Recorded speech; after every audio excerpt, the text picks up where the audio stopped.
número 43 e versículo de número 44 e versículo de número 45 e também o 46. Glória a Deus. Lucas 7, irmão, já vou começar a ler o 43. E Simão, respondendo, disse: tenho para mim que aquele a quem mais perdoou. E ele lhes disse: julgaste bem. E voltando-se para a mulher, disse a Simão: vês tu esta mulher? Entrei em tua casa e não me deste água para os pés, mas esta regou-me os pés com lágrimas e me enxugou com os seus cabelos. Não me deste ósculo, mas esta deste, ou desde que entrou, não tem cessado de me beijar os pés. Não me ungiste a cabeça com óleo, mas esta ungiu-me os pés com unguento. Amém. Podeis assentar, queridos irmãos. Temos lido esse texto, né? O versículo 43, 44, 45 e o 46. Nós vamos falar, irmãos, é uma história muito bem conhecida na Bíblia. Essa história da mulher do vaso de alabastro, que quando Jesus se encontrava na casa de Simão, ele foi convidado para um almoço, né? Para comer na casa de Simão. E estavam outras pessoas lá na casa de Simão. A casa estava, segundo a Bíblia, o contexto, né? Eu costumo dizer para os irmãos que o contexto é o que vem antes e depois do texto. Segundo o contexto desse texto, a Bíblia diz que não estava ali só o dono da casa, Simão, mas tinha outras pessoas, né? Estava ali os fariseus, tinha um bom número. De repente chegou Maria, esta mulher que ela é chamada aqui no texto de pecadora. Quem está me ouvindo, diga amém. Amém. Ela é chamada no texto de pecadora. E ela chegou, na verdade, irmãos, pelo costume judaico, não só pela questão da cultura judaica, mas também pela religião do judaísmo, ela não podia nem se aproximar de Jesus, por ser conhecida, e de fato era uma pecadora. Ela não podia nem se aproximar de Jesus. Ela chegou ali quebrando um protocolo, né? Porque quando ela chegou, ela foi direto para os pés de Jesus. E ela se ajoelhou diante dos pés de Jesus, né? E quando ela se ajoelha, irmãos, ela faz três coisas. Primeira coisa que ela faz, ela saúda Jesus com o ósculo santo, não é? Quem já viu falar aqui no ósculo santo? No ósculo, né?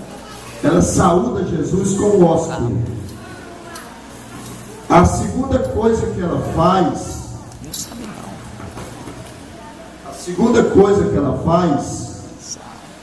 ela chora, e com as suas lágrimas ela lava os pés de Jesus e enxuga com os seus próprios cabelos. Glória a Deus. A terceira coisa que ela faz, ela chega com um vaso de alabastro, ela não chegou de mãos vazias. Diga assim comigo: a mulher pecadora. Não, vamos dizer mais forte. A mulher pecadora. A mulher pecadora Não chegou na casa de Simão para visitar Jesus de mãos vazias. de mãos vazias. Ela levava, irmãos, em suas mãos um vaso de alabastro. Né? E no vaso de alabastro, dentro do vaso tinha um óleo, um nardo precioso, muito caríssimo, caro mesmo. E depois que ela saúda Jesus com o ósculo, ela lava os pés de Jesus e enxuga, ela quebra o vaso e derrama aquele nardo precioso, todo aquele óleo, na cabeça de Jesus. E naquele momento iniciam muitos questionamentos, né, dos que estavam na casa de Simão. Os religiosos começaram a questionar e achar que aquela mulher não devia ter feito aquilo, né? Para eles ela estava tendo uma atitude errada, poderia vender aquele óleo caríssimo e ajudar os pobres. Eles até fizeram esse comentário, né? Lá. Jesus ficou ouvindo, né? Ficou ouvindo tudo aquilo. Quando Jesus ouve os questionamentos, Jesus começa a falar para o dono da casa, né? E dizendo assim: olha, eu entrei na tua casa e tu não me deste água para me lavar os pés, né? Tu não teve nenhuma atitude. Aquela mulher teve pelo menos 3 atitudes. Eu já citei para os irmãos. Quantas atitudes, irmãos? 3. 3 atitudes importantes. Agora nós vamos dizer para os irmãos os significados daquelas atitudes. Cada atitude que ela fez, irmãos, tem um grande significado. O ósculo santo, segundo o costume judaico, a pessoa, para ser conhecido como uma pessoa que amava o próximo, ele tinha que saudar quando ele chegasse em algum lugar com o ósculo santo. Ali era uma demonstração de amor. Jesus só foi saudado, ou seja, só recebeu a saudação na casa de Simão por aquela mulher. Então foi uma prova, um sinal de que ela amava Jesus, mesmo sendo pecadora. Glória a Deus. Quantos estão aqui porque amam Jesus? Aleluia. Tinha que ter um sinal. Um outro significado do ósculo santo, né? Um outro significado significava, no costume da religião judaica, que a pessoa estava em paz, muito embora sendo ela pecadora, mas ela estava em paz. Estava em paz, não só com a pessoa que ela estava saudando, mas com as outras pessoas. Ela tinha paz com as outras pessoas, ela vivia em paz. Porque não adianta a gente ser um religioso, estar na igreja e não ter paz com a sociedade. Quem está entendendo a palavra? Glória a Deus. Isso era o significado, sabe, daquela saudação com o ósculo. né? Que na verdade significa amor fraternal.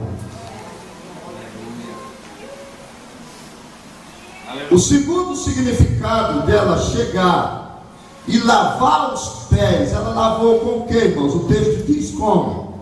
Com as suas próprias lágrimas. Lágrimas na Bíblia, em alguns textos, significa quebrantamento de coração.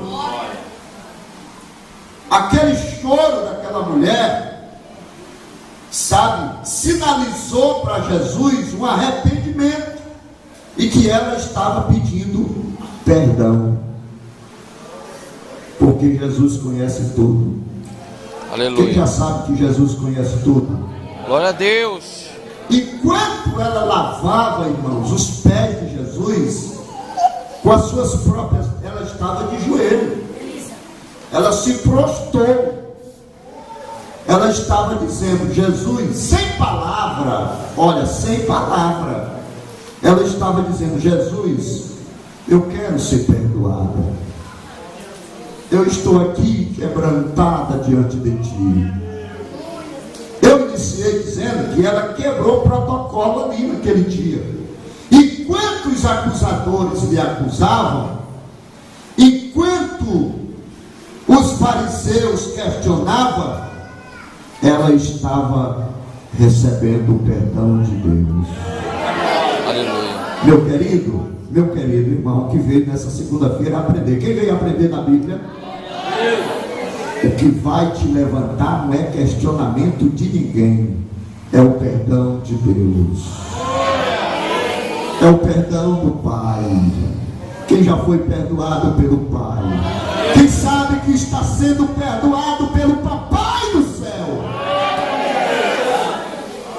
Aleluia. Tem hora, irmãos, que para a gente ser abençoado, a gente não tem que se importar com questionamento de ninguém, porque senão a gente deixa de ser abençoado.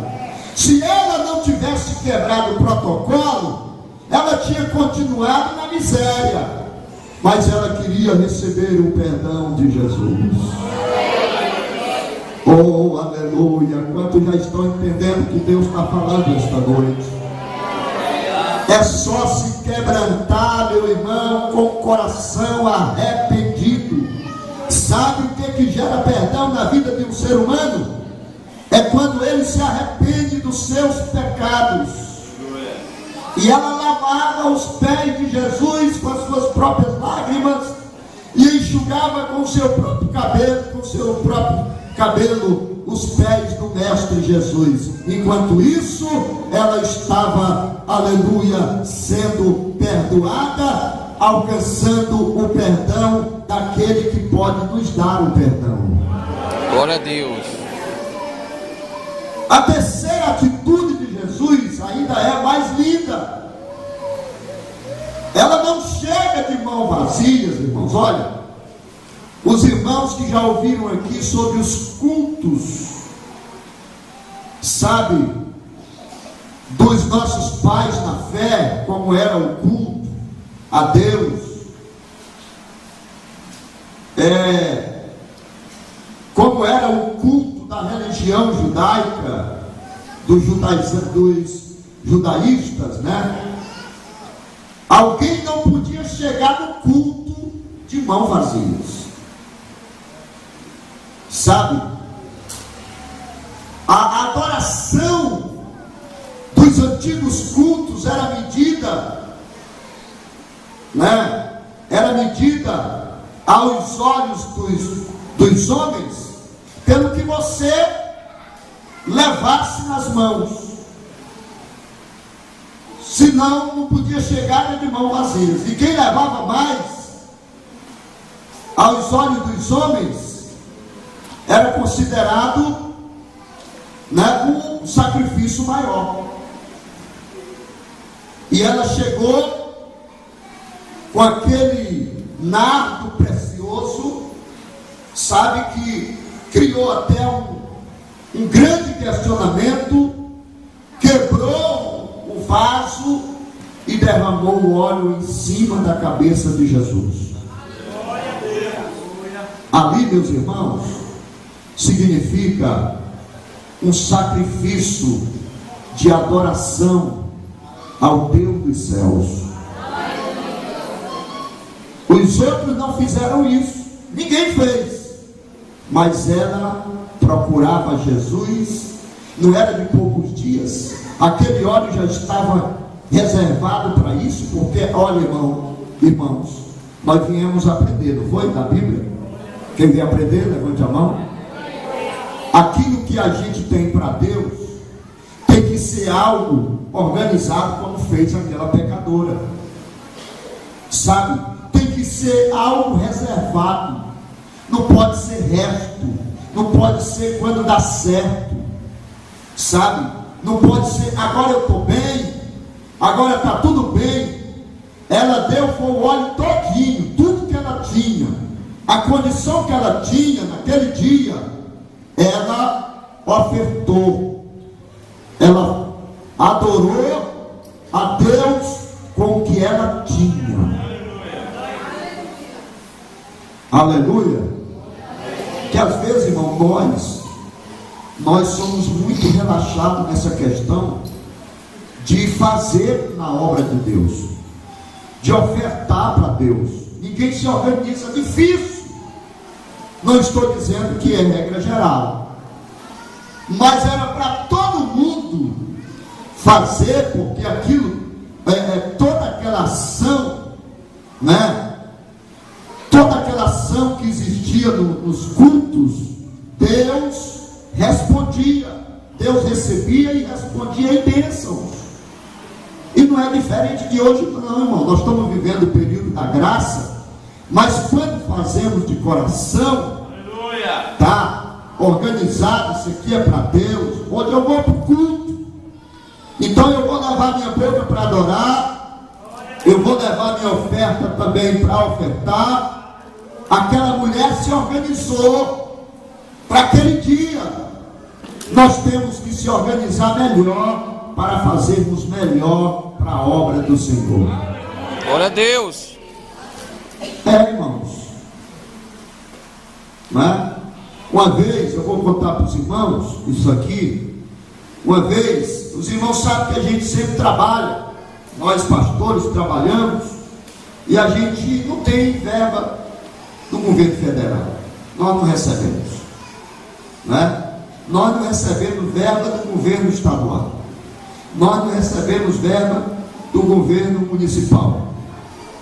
A verba para a gente trabalhar aqui está nos nossos bolsos, é no bolso do crente, não é? E a gente fica lutando, irmão, vamos botar esse ventilador, vamos botar, os irmãos aqui não, vamos botar na central, não, irmão? Vamos botar uma central. E às vezes isso não é regra geral, não, irmão. Tem gente que acha bom ofertar do jeito que fez aquela mulher pecadora.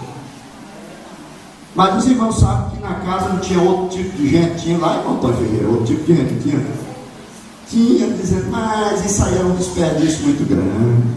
Isso aí é cadê para os pobres. E nós vamos ver o que Jesus disse sobre isso, né? É claro que tem que ajudar quem está necessitado. A igreja tem que fazer ação social.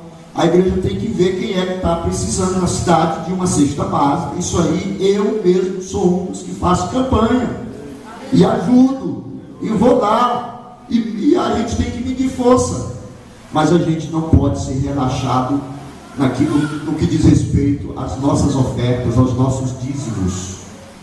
É tão bonito quando o crente vem na tesouraria da igreja, sabe? Eu dizia para uma irmã lá em Matões que eu admirava ela, que a igreja hoje nós temos contribuições, não é só o dízimo, né? O dízimo é a décima parte, mas ela, da aposentadoria dela, aí tinha um carnê de missões, ela vinha, entregava dízimo, aí isso aqui é o carnê de missões, aí isso aqui e tal, e ela deixava uma oferta de voto, né? Uma oferta que ela lá chamava a oferta especial, deixava lá, e a gente percebia o jeito que a irmã andava, nunca passou necessidade. Aleluia! Glória a Deus! Aquela mulher, irmãos, ela deu tudo que tinha, está aí. Quebrou o vaso e derramou um nardo precioso, aleluia. Ela estava dizendo para Jesus e para aqueles fariseus que estavam ali, inclusive o Simão, dono da casa, estava dizendo: eu vim, né? Eu vim, não foi simplesmente para olhar para Jesus e ficar curioso com a pessoa dele, não. Eu vim foi adorar ele. A gente não pode vir para o culto com curiosidade. Eita, meu Deus, hoje é alguém aí? Não, hoje vai ser diferente. A gente tem que vir todo dia dizendo: hoje Deus vai falar comigo. Hoje o Senhor vai me abençoar de novo no culto. Quem foi abençoado ontem no culto? Pois hoje nós estamos sendo abençoados de novo aqui. Aleluia! Glória a Deus! Quando a gente vem disposto para adorar o Senhor Jesus. Então aquela mulher tem essas três atitudes importantes. Com essas três atitudes, irmãos, sabe? Com essas três atitudes, Jesus deixa. Agora vem a questão de Jesus. Primeiro veio a questão dela, né? Quando Jesus disse, eles questionaram e Jesus disse que nunca mais ela seria esquecida. O Floriano me ajudou aqui, né? Os camaradas ficaram. E os irmãos percebem, eu não estou lendo o texto, mas os irmãos percebem também. O texto diz assim: e disse-lhe a ela: os teus pecados são perdoados. Glória a Deus. Olha, e os que estavam à mesa começaram a dizer entre si: quem é este que até perdoa pecados? E disse a mulher: a tua fé te salvou, vai-te em paz. Aleluia. Glória a Deus. Irmãos, naquele dia Jesus marca aquela mulher com três coisas preciosas, tá? Nós falamos as três atitudes dela. Aí Jesus marca ela com três coisas preciosas que eu quero que você leve na memória. A primeira coisa que Jesus marca aquela mulher foi com um perdão radical. Aleluia. Jesus perdoou ela de todos os seus pecados. Quando eu digo perdão radical, ela saiu dali na certeza de que estava perdoada por Jesus. Aleluia. Quem pode louvar o Senhor? Glória a Deus. Ela saiu na certeza de que foi perdoada pelo Senhor Jesus. A outra coisa importante que ela recebe de Jesus foi uma nova história. Quando Jesus diz assim: ela nunca mais será esquecida. Jesus estava dizendo assim: hoje eu mudei a história desta mulher pecadora. Quem já tem uma história mudada por Jesus? Glória a Deus. Glória a Deus. Aleluia. Aleluia. Uma nova história ela recebeu naquele dia. Era uma mulher desprezada da sociedade, mas o que Jesus disse? Sabe, aqueles fariseus, inclusive para Simão, ela nunca mais será esquecida. Glória a Deus. A terceira coisa e última que Jesus marca aquela mulher naquele dia foi com o selo da promessa. Aleluia. O selo da promessa. Quando ele disse que ela não seria mais esquecida, sabe, ela estava sendo selada com o selo da promessa. Pastor, e que selo da promessa é esse? O que é isso? Nós vamos já explicar o que é o selo da promessa. A igreja do Senhor, ela é selada. O que é o selo? O irmão Edivando sabe o que é o selo, o irmão Floriano, o irmão Zé de Melo, o irmão Zé Reinaldo, esses obreiros aqui, tudinho, a igreja sabe o que é o selo. Quem sabe aí o que é o selo? Todo mundo sabe, irmão. É o mesmo que uma marca, não é? O mesmo que uma marca, né? Não tem aí, o irmão não vende aqui umas marcas famosas de roupa? Ali é o selo. Ó, a marca da paz é um selo, né? É um selo. Ela começou, a mulher, eu iniciei dizendo que ela começou quebrando um protocolo religioso, um costume judaico, sabe? Mas ela ficou liberta e selada, marcada naquele dia, com as mãos do Todo-Poderoso. Glória a Deus. Antigamente, quando eu era adolescente, eu ficava pensando assim, já crente na igreja, né? Mas meu Deus, como é que nós vamos subir a vida de Jesus? Como é que vai ser? Porque é só um que vai levar gente do mundo inteiro. Como é que vai ser? Né? Para todo mundo saber naquele momento que vai ser uma rapidez tão grande, né?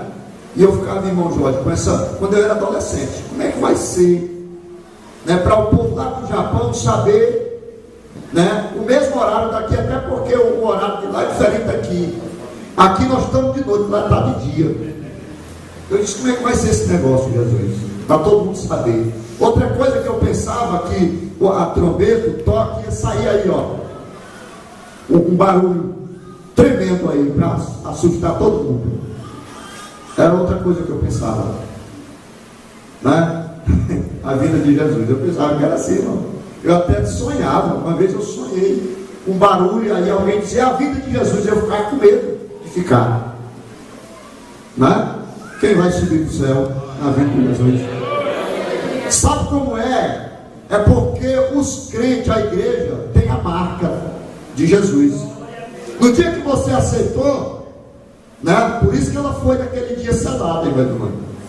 Porque ela saiu dali perdoada. Jesus diz, quando o texto diz assim, o texto diz assim, e disse à mulher, a tua fé te salvou, vai-te em paz. Ela estava sendo selada, irmão, no Tibete, com o selo da promessa. Antes de eu terminar de explicar, quantos selados com o selo da promessa, já deu para entender um pouquinho? Glória a Deus. Aleluia. No dia que nós aceitamos Jesus como Salvador, nós somos selados com o selo da promessa. Sabe por quê? Que tem muitas pessoas, né, que estão distanciadas dos caminhos do Senhor. Dê licença eu citar o seu nome, mas no bom sentido. O irmão Ramon, mas a esposa, eles estão selados. Nós fomos visitar eles estão com vontade de voltar para a igreja. Por quê? Porque é um selado, irmão. Ainda que ele saia da igreja, ele está selado, a vontade fica lá. Ele foi selado com o selo da promessa, sabe? E aí ele foi marcado com a presença do Pai. Então